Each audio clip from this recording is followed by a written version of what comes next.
여러분, 오늘 제가 들려드릴 이야기는 정말 가슴이 찢어질 것 같았어요. 윤정이라는 분이 계셨는데요. 이분이 대형 미술관에서 안내원으로 일하고 계셨거든요. 근데 정말 말도 안 되는 게 이분이 하는 일이 안내가 아니라 청소였어요. 화장실 청소부터 시작해서 쓰레기통 비우기, 바닥 걸레질까지. 관람객들 눈에 보이지 않는 구석진 곳에서 새벽 6시부터 밤 10시까지 혼자서 묵묵히 일하고 계셨다고요. 그런데 더 기가 막힌 건 동료들이 정희 씨를 완전히 투명인간 취급하더라고요.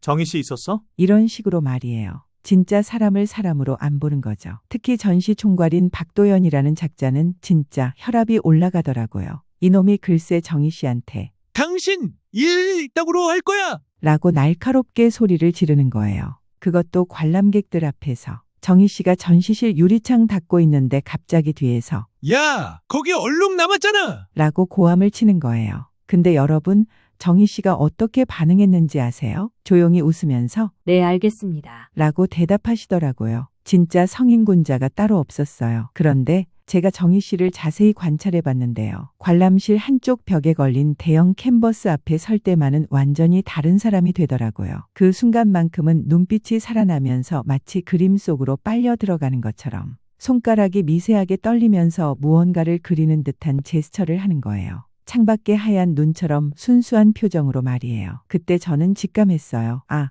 이분에게는 분명 숨겨진 이야기가 있겠구나. 진짜 소름 끼치는 일이 벌어졌어요. 바로 다음 날이었거든요. 국제적으로 유명한 화가인, 이름도 엄청나게 거창한 루이스 마르케스의 특별 전시 개막을 딱 하루 앞두고 있었어요. 미술관 전체가 완전 들썩들썩하면서 모든 직원들이 야근에 야근을 거듭하고 있었는데요. 그런데 이게 웬일이에요. 새벽 5시쯤 되어서 운송업체에서 전화가 왔다는 거예요. 죄송합니다. 큰 사고가 났습니다. 뭔 일인가 했더니 전시의 하이라이트였던 3억 원짜리 대형 작품 영혼의 춤이 운송 트럭에서 완전히 박살이 났다는 거예요. 캔버스가 찢어지고 물감이 번지고 진짜 복구 불가능한 상태가 되었다고 하더라고요. 관장님이 그 소식 듣고 어떻게 됐는지 아세요? 얼굴이 새파래져서 이게 무슨 소리야?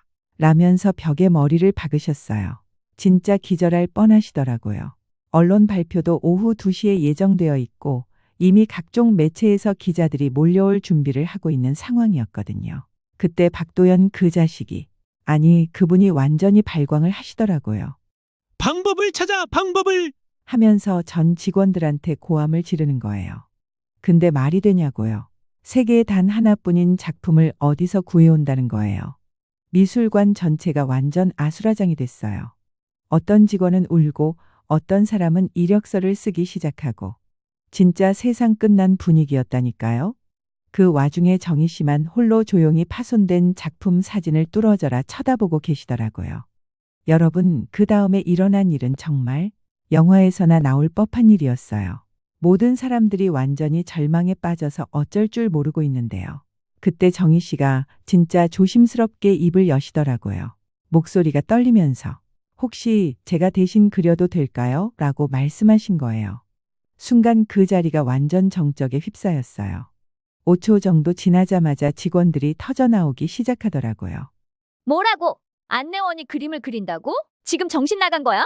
특히 한 선임 큐레이터가 완전히 비웃으면서 야, 정희야. 지금 장난하는 거야? 3억짜리 작품을 내가 그린다고? 하면서 배를 잡고 웃는 거예요. 다른 직원들도 진짜 웃겨 죽겠네. 청소나 하라고. 이런 식으로 막 놀려댔어요. 그런데 박도연 그놈이 진짜 독설을 퍼붓더라고요. 야, 지금 상황 파악이 안 되냐? 네가 뭔데 루이스 마르케스 작품을 흉내낸다는 거야? 바닥이나 닦아. 완전히 사람을 짓밟는 말투였어요. 그런데 여러분, 정희 씨 표정을 보세요. 전혀 흔들리지 않으시더라고요. 오히려 더 차분해지시면서 저는 진심입니다. 라고 또박또박 말씀하시는 거예요. 그때 관장님이 진짜 절망적인 표정으로 다 다른 방법이 있나요? 하고 물어보시더라고요. 아무도 대답을 못하죠. 그러자 관장님이 한숨을 푹 쉬면서 정희 씨, 한번 해보세요. 그 순간 정희 씨가 고요히 캔버스 앞에 서시는데 여러분, 그때 분위기가 완전히 바뀌었어요. 마치 다른 사람으로 변신하는 것 같았다니까요. 여러분, 제가 그 순간을 평생 잊을 수 없을 것 같아요. 정희 씨가 붓을 들고 캔버스 앞에 섰을 때 처음에는 정말 어색해 보였거든요. 손도 살짝 떨리시고 진짜 괜찮을까? 하는 걱정스러운 표정이었어요. 주변에서는 저거 봐, 역시 안 되잖아 하면서 혀를 차는 소리들이 들리더라고요. 근데 여러분, 정희 씨가 첫 번째 선을 그었을 때, 와, 정말 소름이 돋았어요. 붓 끝에서 나오는 선이 마치 살아 움직이는 것 같았거든요. 처음엔 간단한 윤곽선 같았는데 점점 뭔가 형태가 잡혀가는 거예요. 그런데 진짜 기적 같은 일이 시작됐어요. 정희 씨 손놀이 점점 빨라지면서, 아니, 빠르다는 표현도 부족하네요. 마치 그분의 손이 따로 생명을 가지고 있는 것처럼 붓이 캔버스 위에서 춤을 추더라고요. 처음 30분 동안은 사람들이 뭐야 이거 하면서 의아했어요. 어설프게 보였거든요. 그런데 1시간이 지나면서 여러분, 진짜 믿을 수 없는 일이 벌어졌어요. 갑자기 그림 속에서 뭔가가 튀어나올 것 같은 생동감이 느껴지기 시작한 거예요. 2시간째 되니까 사람들이 하나둘씩 입을 다물고 조용해졌어요. 이거 진짜 괜찮은데?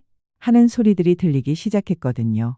3시간, 4시간, 시간이 지날수록 그림은 완전히 다른 차원으로 올라가고 있었어요.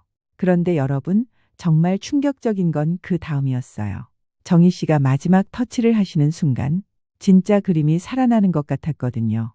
캔버스 위에 그려진 인물의 눈에서 눈물이 흐르는 것 같고 손이 움직이는 것 같고 그림 속에는 어떻게 표현해야 할까요? 세월의 고통이 담겨 있었어요. 주름 하나하나에 서린 아픔, 구분 등에 새겨진 인생의 무게. 그런데 동시에 그 속에서 아름다움이 빛나고 있었거든요. 희망이라고 해야 할까요? 삶을 향한 간절함이라고 해야 할까요? 그 순간 미술관 안이 완전 정적에 휩싸였어요. 그러다가 한 관람객이 와 하고 감탄사를 내뱉더니 갑자기 박수가 터져 나왔어요. 하나씩 시작된 박수가 점점 커지면서 결국 미술관 전체가 우레와 같은 박수로 가득 찼어요. 대단하다. 이게 진짜 그림이야. 루이스 마르케스보다 더 좋은데? 이런 소리들이 여기저기서 들려왔어요. 그런데 여러분, 가장 충격적인 건 박도연 그자의 반응이었어요. 그렇게 정희 씨를 무시하고 비아냥거리던 그놈이, 아니, 그분이 완전히 얼어붙어서 그림을 바라보고 있더라고요.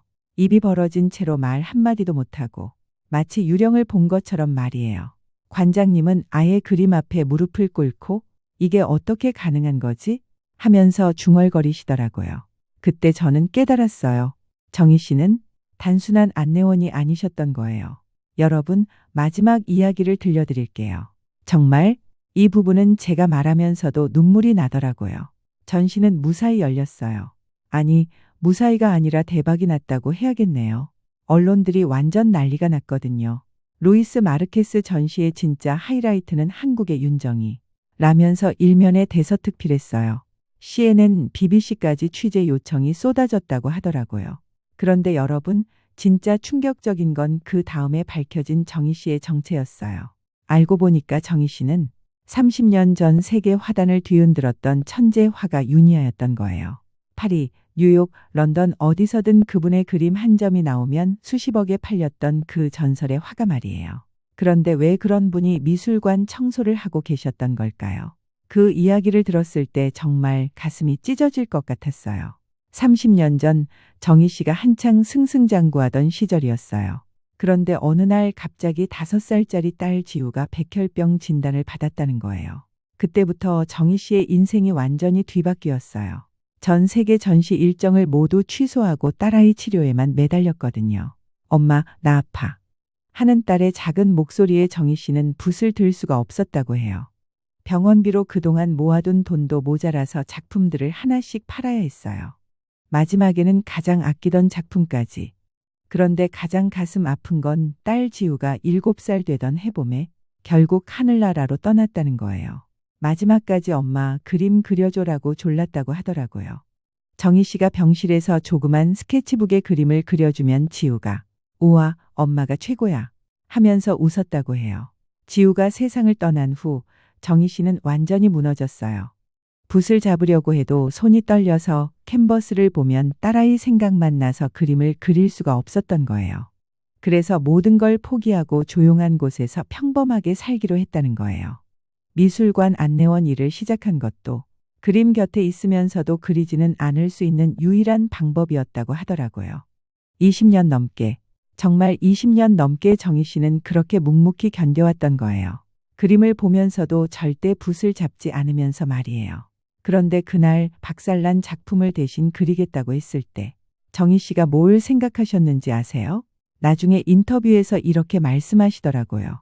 그 순간 지우가 말하는 것 같았어요. 엄마, 이제 그림 그려도 돼. 엄마 그림이 그리워 하고 말이에요. 여러분, 그 말 들었을 때 정말 눈물이 쏟아지더라고요. 그리고 지금 정희 씨는 다시 붓을 잡으셨어요. 하지만 예전과는 달라요. 이제는 딸아이를 그리워하는 마음, 세월의 아픔, 그리고 그 모든 걸 견뎌낸 강인함까지 모든 게 그림 속에 고스란히 담겨 있어요. 박도현 씨는 정희 씨께 무릎 꿇고 사과했고 지금은 정희 씨의 전속 매니저 역할을 하고 계세요. 관장님도 정희 씨께 정식으로 수석 큐레이터 자리를 제안했대요. 하지만 정희 씨는 여전히 그 자리에서 관람객들과 가까운 곳에서 그림을 그리고 계셔요. 지우가 여기 있는 것 같다. 면서 말이에요. 여러분, 이게 바로 진짜 예술이 뭔지 보여주는 이야기 아닐까요? 기술이 아니라 마음이고 화려함이 아니라 진심이라는 거 말이에요. 지금도 정희 씨는 매일 새벽에 딸 지우 사진에 오늘도 열심히 그릴게 라고 인사하신다고 해요. 이 이야기 정말 잊을 수 없을 것 같아요.